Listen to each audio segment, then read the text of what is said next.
A partir do momento que o governo central em Brasília chama às suas mãos um discurso de descriminalização, desprisionização, de abrir as portas do cárcere, como é que eu, governador no estado, vou entregar isso pro governo federal? Por isso que precisa de uma boa discussão para tirar o que é bom desse... Eu gostaria de saber quem foi o gênio da garrafa térmica e baseado em que conhecimento, que faz 4 décadas aproximadas que eu estudo isso, propor como política nacional para 4 anos, e agora tem uma PEC apresentada pelo governo para ele centralizar a política nacional, tirando a autonomia dos estados. O senhor está propondo uma legislação mais dura. Firme. Mas eu pergunto, uma legislação dura, firme, uma nova lei, resolve? A polícia evoluiu mais ou menos no mesmo nível da evolução do crime organizado? Absolutamente. Não.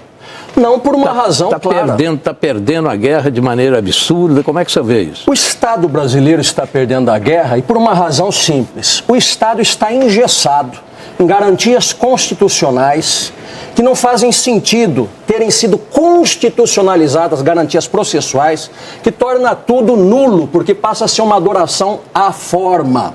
É o país no mundo ocidental que mais constitucionalizou garantias processuais, como se o problema fosse garantias aos acusados e não às vítimas. A palavra vítima você não encontra protegida na Constituição Federal, mas os direitos dos acusados muitas vezes. Isso significa uma filosofia de Estado e de política criminal, porque a polícia é um reflexo disso. A polícia vai ser um braço do Estado que neste momento é um braço que não está armado ou que não anda par e passo com aquilo que faz o mundo criminoso, que não tem regra, tem dinheiro ilimitado, inclusive, para comprar políticos e pessoas em posições estratégicas no Estado. A luta vai ser sempre assimétrica. Ou o país se conscientiza do grave momento em que vive, ou esse discurso da colombinização, se transformar a Colômbia de 85, da época de Escobar, está às nossas portas, ou está à nossa porta. Só não enxerga quem não quer ver, não é? O que falta para o Estado brasileiro virar um narco-estado e ficar ainda mais refém do crime organizado?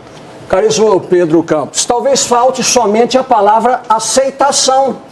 Dizer, nós já estamos. É uma questão, a situação assim, ela é simbiótica e é um degradê. Não existe um ponto matemático que se cruza a fronteira.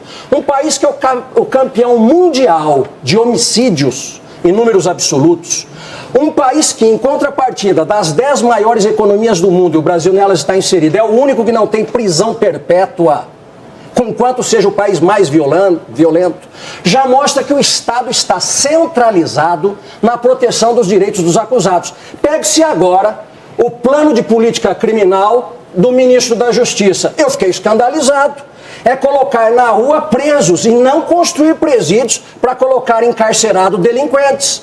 Nós temos muito mais gente que precisa ser preso do que preso que precisa ser solto. Eu nunca vi no mundo ocidental, eu estudo direito comparado, um outro sistema de direito processual que seja, tal como o nosso, centrado nos direitos dos acusados. E isto é uma mensagem fortíssima para eles. Porque se eles se protegem entre si e sabem que pode contar com a proteção do Estado, inclusive constitucional, onde a palavra da vítima é esquecida, ela é tal ponto desprezada que ela não existe na Constituição, o que falta para aquele que tem um potencial e vontade de delinquir passar ao ato? Não falta nada. Vale dizer o seguinte, nós seremos o Estado, o narco-Estado, a partir do momento que compreendamos que a realidade já está aí descrita substantivamente. Basta aceitar a nomenclatura. Tem uma tese hoje sendo discutida de enquadramento de terrorismo para isso que é praticado. O senhor concorda? Absolutamente. A Colômbia o faz assim. Os Estados Unidos, os países que perceberam a seriedade do drama, o fazem assim. E a minha preocupação, caríssimo Mitre, caríssimos participantes da banca, é muito séria. Porque enquanto nós reclamamos uma política contensora das organizações criminosas, da criminalidade avassaladora que toma conta deste país, o Plano Nacional de Política Criminal do governo, portanto, oficial para 2024 a 2027, eu anotei aqui, critica a política repressiva e encarceradora, com endurecimento da legislação penal, criminalização de grupos sociais e maior utilização da prisão. O que pretende o governo? Desprisonização. Eu gostaria de saber quem foi o gênio da garrafa térmica e baseado em que conhecimento, que faz 4 décadas aproximadas que eu estudo isso, que é capaz, neste momento grave de incêndio social da criminalidade, propor como política nacional para 4 anos, e agora tem uma PEC apresentada pelo governo para ele centralizar a política nacional, tirando a autonomia dos estados. Quem teve esta ideia de propor de centralizar ao mesmo tempo que faz um discurso libertador de criminosos, porque prisão não resolve? É como se os departamentos penitenciários, como se o Ministério da Justiça não acreditasse ele próprio no que faz. É como o professor de direito penal que dá aula de direito penal criticando o direito penal.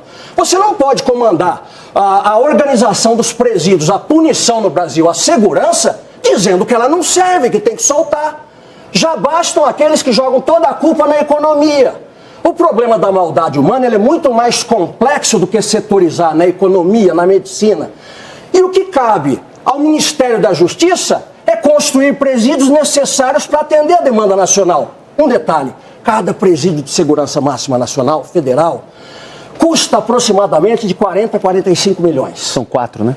São apenas 4. O escândalo do INSS, que fala em 5 bilhões, daria para construir centenas. O custo da corrupção anual no Brasil, em torno de 3% do PIB, seria mais ou menos 300 bilhões. Fiz os cálculos. Presídios de segurança máxima seriam construídos em torno de 7.500 presídios. Nós temos 5. Mas não é uma piada de mau gosto? É. Agora, doutor Edilson, isso aí é do ponto de vista do governo. E do ponto de vista da justiça? Como é que faz? Porque a gente pega a lista dos criminosos que estão envolvidos nesses crimes mencionados aqui, já teve passagem, já ficou preso, recebeu benefício e está na rua. Como é que está na rua de novo? Pedro, volto à natureza humana. Pode ser presidente, pode ser vereador, pode só ser eleitor, homem ou mulher. Quando o nosso pelo está em jogo, todos somos da mesma religião. Os ministros ameaçados responderam com firmeza porque mudaram o discurso na busca de autoproteção. O STJ tem uma linha chamada garantista. Coloque agora medo neles. Em 3 tempos muda a linha. O mesmo homem, com todas as suas virtudes e vícios. É porque quando nós estamos nas esferas mais altas do poder, nós temos uma estrutura, um aparato de segurança que o pobre não tem. E o discurso fica fácil. Colocamos gravata, ficamos perfumados e o pobre não tem. O pobre é exposto à violência e estes que estão em cima estão aliados da violência. Eles não sentem receio. O grau de empatia é muito menor. Pode-se fazer um discurso lindo, cosmético, de proteção às garantias, quando foram todas as garantias cidadãs sequestradas pela criminalidade. Pode-se fazer um discurso livresco, alemão, europeu, Pacto de São José da Costa Rica, enquanto o povo está vivendo as agruras da criminalidade que o massacra todos os dias. Socorrer-se de quem? Vivemos em São Paulo, os Jardins era uma ilha de excelência até pouco tempo atrás. Era uma Dinamarca, não tinha crime. 2 ou 3 anos. Quem não foi assaltado lá é uma questão de tempo verbal, vai ser. Não é só furto, já assalto à mão armada. O Brasil está pegando fogo nisso, mas mascaram-se os números, maquiam-se as estatísticas, vem-se com belos discursos e, claro, dentro de um carro blindado e com segurança, fica um pouco mais difícil de chegar. Mas, doutor, eu pergunto aos dois. O senhor está propondo uma legislação mais dura. Firme. Mas eu pergunto, uma legislação dura, firme, uma nova lei, resolve? Com a alteração nossa. Não, veja, uma nova lei que puna corruptos, com firmeza, que puna criminosos, com firmeza, aí sobra o quê? É um instrumento que nós temos, porque fora isso, é só a luta de um contra o outro. Mas por isso que a gente espera isso, doutor? Desculpa te interromper, porque eu fiquei aqui pensando enquanto o senhor falou, como é que a gente sonha com isso diante de um momento que, por exemplo, a Câmara em 3 segundos aprovou a PEC da imunidade para se autoproteger? É para ele. Veja, inclusive das acusações contra os seus próprios congressistas. É fantástica a detecção de um ponto. Estão novamente lutando pela sua autoproteção. É a confirmação do meu discurso. Quando que o poder sai do povo e vai para os eleitos? No regime democrático. Nós defendemos a democracia? Sim. Mas é como dizia o grande Churchill, encontre a primeira pessoa à sua frente e peça para lhe falar sobre o país, que ele vai começar a questionar a própria democracia e você também. Por quê? Porque o povo começa a ficar desesperado com a falta de solução.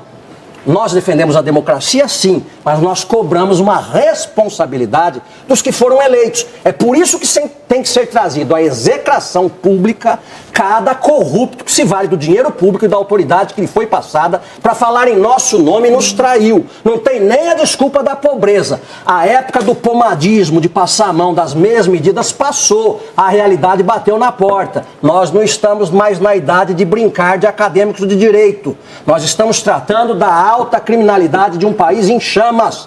Torno a dizer, quem tem o aparato militar, policial, é rico, tem condições de fazer a sua própria contenção de riscos, colocar guarda-costas, ter carro blindado é uma coisa, mas não é isso que vivencia a maior parte da população. Nos anos 90, nós nos lembramos a escalada da violência nos Estados Unidos. Chegou Rudolph Giuliani e os Estados Unidos abraçou uma teoria de tolerância zero, mudou totalmente aquele enfoque permissivo, liberal, de passar a mão na cabeça do delinquente e disse, não, agora é a ordem. Mudou a política. Salvaram gerações. O que é que se atacava na época?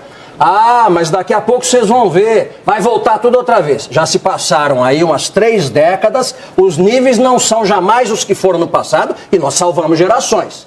Vive os Estados Unidos e vivem, elegem seus presidentes numa democracia.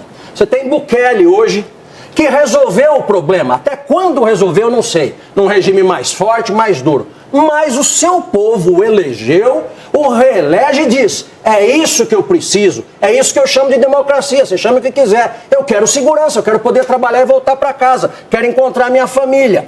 Você tem 2 espectros políticos que deram respostas de firmeza e são os únicos exemplos que eu conheço no mundo de uma reversão, de mudança de um discurso que estava para um novo discurso, dando resultados palpáveis, concretos. Sobra só crítica ideológica e política, porque de realidade para criticar não para nada em pé. Eu pergunto, na democracia brasileira não tem nenhuma resposta que os nossos poderes possam dar? O judiciário na sua cúpula, com mais firmeza. O executivo e o legislativo com mais leis, com uma implementação de uma política criminal mais dura. Do que tudo isso que nós temos visto até agora, vamos continuar afundando? É possível chegar mais baixo? Bom, mas a solução, evidentemente, tem que ser encontrada e deve ser encontrada pelo dentro diálogo, da democracia. Na democracia. Porque esse exemplo aí do Bukele, eu não sei se ele serve. Não, eu acho que não. O exemplo do Bukele foi para mostrar que duas Sim, mas então é só a questão da segurança do jeito dele. Ele trouxe. Porque o sistema lá... É o que estamos caminhando eu até como para o Brasil. Homens maduros, eu olho para El Salvador, homens maduros que nós somos, nós já entendemos que a população... Essa é uma preocupação que eu gostaria de deixar registrado.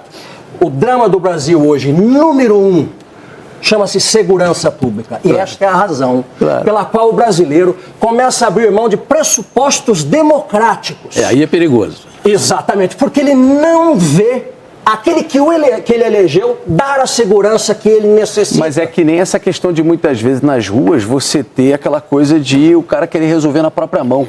Ele começa, o cara vai lá, assalta uma vez, 2 vezes, aí é solto, como a doutora Ivana falou, é solto pela porta da frente, audiência de custódia. Exercício arbitrário das próprias volta pra roubar na casa dele, aí o cara resolve, que é uma maluquice, tá errado, mas ele resolve querer na própria mão, junta 5, 10, pega o cara de porrada, amarra não sei o quê, mata por... Mas para que existe o Estado, né? Se não é para dar para a gente a segurança mínima? Claro. No passado a gente mesmo resolvia. O Estado não cumpre mais o seu papel, vai voltar agora a luta de um contra o outro? É isso que o Estado quer? É anarquia, né? O Estado precisa exercer o monopólio legítimo da força física. Isso está na base da declaração. É a nossa aspiração. De todos os teóricos da teoria geral do Estado. E a principal função do Estado é a segurança pública. É lógico. O Estado existe para isso, para garantir a segurança pública, e não está garantido. Todos os demais direitos decorrem do direito de viver. A partir do momento que você morre por homicídio, num país que é o campeão mundial de homicídio, em números absolutos, a coisa está clara, bate à nossa vista e a gente está fazendo que não vê. Essa proposta do governo é uma proposta que tem lá uma introdução que foi criticada aqui e tal, e de fato ela é discutível e tal.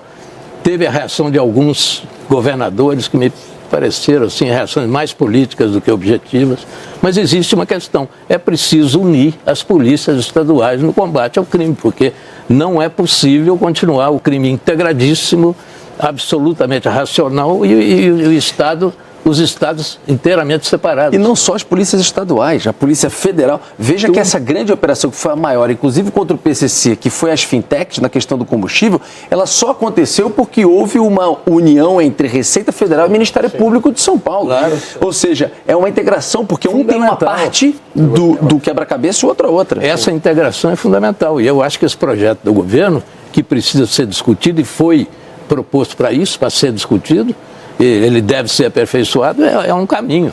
Eu acho que a rejeição pura e simples disso não resolve, não é a solução. Isso. O problema é o comando ideológico previsto na PEC, que retira a competência concorrente dos estados. Não, isso não pode. Não pode. Como é que nós vamos comparar, por exemplo, os índices? Está na PEC.